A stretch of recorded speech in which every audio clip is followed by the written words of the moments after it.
মাত্র ২৪ ঘন্টার মধ্যে রিপোর্ট জমা দিতে নির্দেশ। হঠাৎ কেন এত তাড়াহুড়ো? ২০০৮ থেকে ২০১৯ এই ১১ বছরের বকেয়া ডিএ অবশেষে কি হাতে আসতে চলেছে? মাদ্রাসা শিক্ষক ও শিক্ষাকর্মীদের জন্য বড় আপডেট। রাজ্য সরকার কি সত্যিই এবার টাকা দেবে নাকি আবারও দেরি? আজকের ভিডিওতে জানব কারা টাকা পাবেন, কবে পাবেন, আর আপনার নাম তালিকায় আছে কিনা।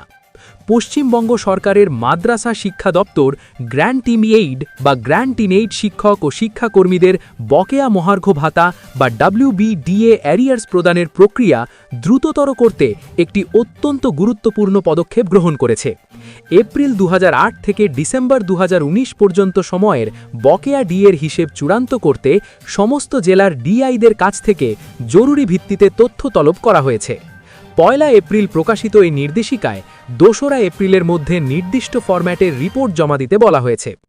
সর্বশেষ আপডেট, অর্থ দপ্তরের নির্দেশিকা ও সুপ্রিম কোর্টের রায়। সম্প্রতি ৫ই ফেব্রুয়ারি ২০২৩ তারিখে সুপ্রিম কোর্টের রায়ের ভিত্তিতে রাজ্য সরকারি কর্মচারী এবং গ্র্যান্ট-ইন-এইড প্রতিষ্ঠানের কর্মীদের দীর্ঘদিনের বকেয়া ডিএ মেটানোর সিদ্ধান্ত নিয়েছে রাজ্য সরকার। সুপ্রিম কোর্টের নির্দেশে গঠিত মনিটরিং কমিটির নজরদারিতে এই সম্পূর্ণ বকেয়া ডিএ প্রদান প্রক্রিয়াটি পরিচালিত হচ্ছে। গত ১৩ই মার্চ ২০২৩ তারিখে অর্থ দপ্তরের জারি করা বিজ্ঞপ্তি মেমো নম্বর 996FP2 অনুযায়ী ২০০৮ থেকে ২০১৯ সাল পর্যন্ত বকেয়া মহার্ঘ ভাতা ধাপে ধাপে মেটানো হবে। প্রথম ধাপে ২০১৬ থেকে ২০১৯ সালের বকেয়া ডিএ মার্চ ও সেপ্টেম্বর মাসে ২টি কিস্তিতে দেওয়া হচ্ছে। এই সরকারি নির্দেশিকা কার্যকর করতেই মাদ্রাসা শিক্ষা দপ্তর তাদের অধীনস্থ কর্মীদের ডেটাবেস আপডেট ও যাচাই করার কাজ শুরু করেছে।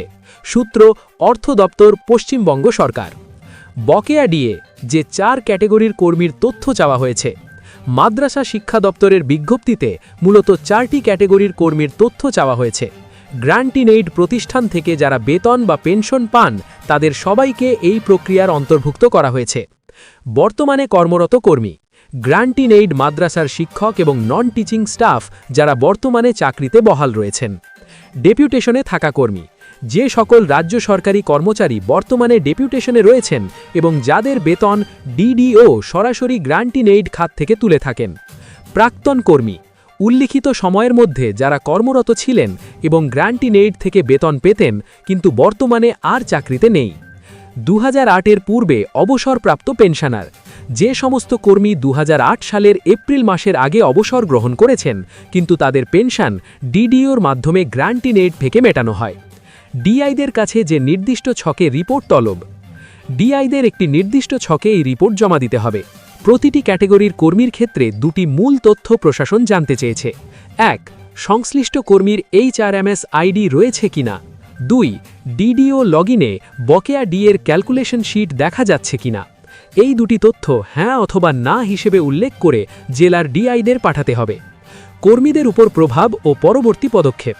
যাদের HRMS আইডি নেই বা DDO লগইনে ক্যালকুলেশন শিট জেনারেট হচ্ছে না তাদের চিহ্নিত করে দ্রুত প্রযুক্তিগত ত্রুটি সমাধানের জন্যই এই পদক্ষেপ নেওয়া হয়েছে। গ্র্যান্ট-ইন-এইড প্রতিষ্ঠানের টিচিং এবং নন টিচিং স্টাফদের বকেয়া ডিএর হিসেব অত্যন্ত জটিল, কারণ এই ১১ বছরে ডিএর হার একাধিকবার পরিবর্তিত হয়েছে এবং পে কমিশনের বদল ঘটেছে। তাই প্রতিটি কর্মীর সঠিক তথ্য DDO লগইনে থাকা বাধ্যতামূলক। রাজ্য সরকারের নিয়ম অনুযায়ী বকেয়া ডিএ সরাসরি কর্মরত কর্মীদের জেনারেল প্রভিডেন্ট ফান্ডে জমা হবে এবং অবসরপ্রাপ্তদের ক্ষেত্রে তা সরাসরি ব্যাংক অ্যাকাউন্টে পাঠানো হবে। অত্যন্ত কম সময়ের মধ্যে মাত্র ২৪ ঘণ্টায় এই তথ্য তলব করায় স্পষ্টতই প্রশাসন বকেয়া ডিএ প্রদানে তৎপরতা দেখাচ্ছে। গ্র্যান্ট-ইন-এইড শিক্ষক ও শিক্ষাকর্মীরা আশা করছেন তথ্য যাচাই পর্ব মিটলেই তাদের পাওনা বকেয়া ডিএ দ্রুত হাতে আসবে। ভিডিওটি যদি আপনার কাজে লাগে তাহলে অবশ্যই লাইক করবেন আর এমন গুরুত্বপূর্ণ সরকারি আপডেট পেতে চ্যানেল সাবস্ক্রাইব করে রাখুন।